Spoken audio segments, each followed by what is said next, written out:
nearby, to take our cities, instead of just having sun-absorbing buildings, to have actual farms on top of the buildings, and take it even further than that. Perhaps the way we live, maybe build underground type of places to live in, and then save the land for animals and plants that have to feed us. I don't know, I mean, it would mean some major changes. The people, like on those islands, they have a very small environmental footprint, and we could learn from the people who've lived that way. We live industrially, and it has just gobbled up the environment. Malcolm, you've got We didn't get a. let me introduce Kent Bonner. Kent is a naturalist for Newton County Wildlife, and Jackie Froelich asked him to come in today, and he and I have been working together on the U.S. Forest Service project. That's 8,500 miles of roads to be herbicided by the U.S. Forest Service. So he did an interview with Jackie Froelich, and we're going to drive back out in the country in a few minutes. Kent, did you want to? One thing I can see is a major problem with this is the type of agriculture that we're doing is creating a lot of these problems. Oh, yeah. That goes with the migration to cities. You don't have the rural labor force that you used to. So you're trying to do more with high-tech machinery and with artificial fertilizers and herbicides, insecticides, things like that. And that's causing a lot of these problems and aggravating others. Yeah.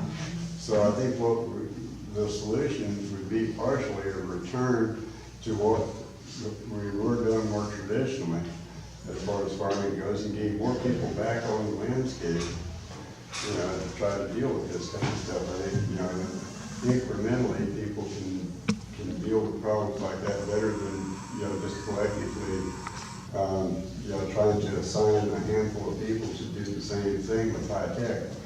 And the high tech costs more, that takes more energy, that takes more resources, and it's just a spiraling cycle. So I think returning to traditional, trying to step back in time as far as you're comfortable with is what people need to be doing or working towards. Thank you. Melvin, did you have a comment? If not, we'll move on. I think basically,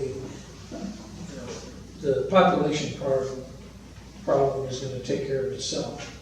There are going to be a lot fewer people on this planet in a century and a half. I mean, because they're going to die.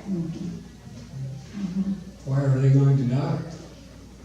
Well, they're going to be displaced, and for instance, Bangladesh is going underwater. Where are they going to go? Well, they're going to try to go into India, and India is going to kill them because they don't want a lot more Muslims. And Pakistan, now Bangladesh was part of Pakistan and revolted and became a separate country. But is Pakistan going to stand by and watch 100 million Muslims cut down on the Indian border? They've got nuclear weapons. There you go. There's a very, very real possibility that India and Pakistan could have a nuclear exchange. And that in itself would cut the world population in half. Because, even if none of their nuclear weapons went beyond their borders, the effects will go beyond their borders. Malcolm, do you have any idea about what part of the world might survive all of this? Is it going to be northern Canada, Siberia, New Zealand, so far south or far north? New Zealand, Canada. The Canadians are more civilized than we are anyway. That seems to be.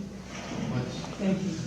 And you don't include the Ozark Mountains, is that, are we gonna get too hot? Well, our climate is changing. We've got a very temperate climate now. You mentioned only Canada and.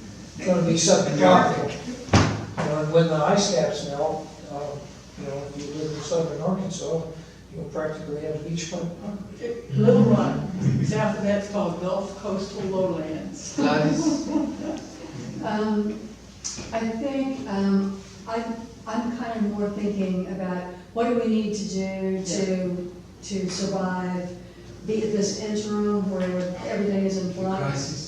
And my focus is always going to be on how do we get the people to get along together. And so I'm really feeling like, for one thing that can come up a number of times is, right now we're trapped in this point where people are thinking in terms of their own self-interest, their own country's self-interest. Mm-hmm. And the self-interest thing is really something that has kind of sucked us into the situation we're in now, as everybody is fighting for their own self-interest. But I think we have the value system that will actually help us begin to think, how do we help each other get through this, is something that I believe if there's a possibility that some part of the population will decide that they are going to change that, and I think we ought to consider that it should be us. And change to a value system that is saying, how do we take care of all of this? And I really do feel like it is the value system that has us trapped. And if the value system changes, we will say, oh, let's solve these damn problems, instead of trying to fight for our self-interest. So a lot of the things that were coming up from the presentation really were kind of making me think about what it would take for us to come to a place where we trusted the UN to be thinking big about what's going to happen for the entire continent, or the entire globe, rather than us all having to fight with for each other's attention. Do you have any book in mind that might, see, as we've been talking about neoliberal free market capitalism is not working, absolutely not. Do you have a book in mind that could help direct this? Because there are a lot of good things out there right now. Yeah. If you have something that would help Most us of what I'm focus on that would be I'm not wonderful. really Well, we ought to think about that as another topic. Well, I thought you that can two be had discussed. chosen the book, I bought it, I can't think of the title right now. What, And I was glad it was going to report on it. what I have is, noted that. what's it about? It's about This. our economic system and the value system of selfishness and self-interest. And that we must overthrow that value system, If you find which that is Bible, US all. capitalism. Exactly. Yeah. And it can't just be Marxism or socialism, it's got to be Not a necessarily. synthesis of things, you know? Indeed, it must. So Right, please right. send that out. Let's send that out to us. You must be deceptive as much as possible in this country. We have an emphasis on Send out money the. as opposed to standard of or lifestyle and Yeah. survival. Yeah. We're thinking about right now it's all about who has the most money. Well, one of the books that we had talked about earlier was a movement called Transitions. We wished for those of us to become a community together in the way that they're saying, but they're a little different. Anyway, yeah, you've got, I love the idea. Shelley, did you have one? I've been thinking in terms of the politics. I'm really interested in everything everyone is saying. I definitely think we need to change in the value system. I think in the political system, the United States at this point is the main problem. We're the ones who are pulling out of the Paris Climate Accord. And of course, as we all understand, our present political administration is just like the worst we could possibly imagine. I was reading last night a hearing that happened in 2000 where all these Republicans, well, it was a climate change hearing where all these Republicans, and I mentioned this before, Sam Brownback and all these others, were saying, yes, we definitely need action on climate. These guys know we need action on climate. So I'm just hoping that with this continual recognition of just how badly Trump is misleading us, that we can have some kind resurgence of progressive values that can get these guys out of office, and also that,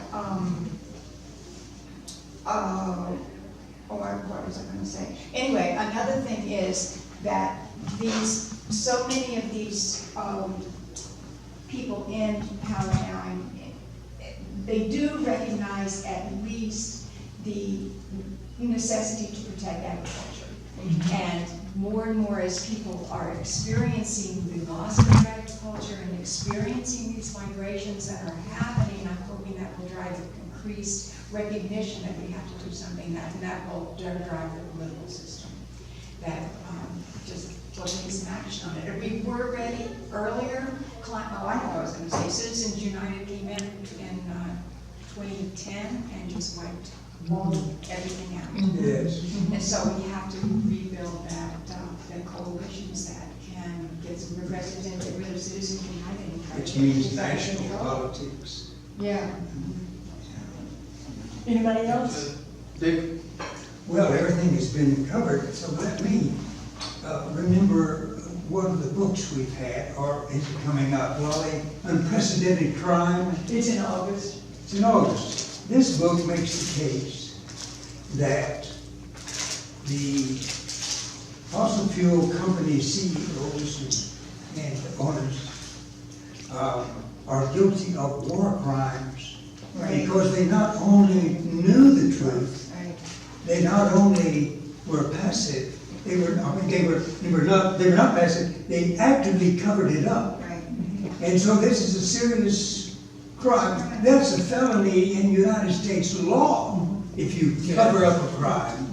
But this is worse than you call it a war crime. Well, that affects us as a committee.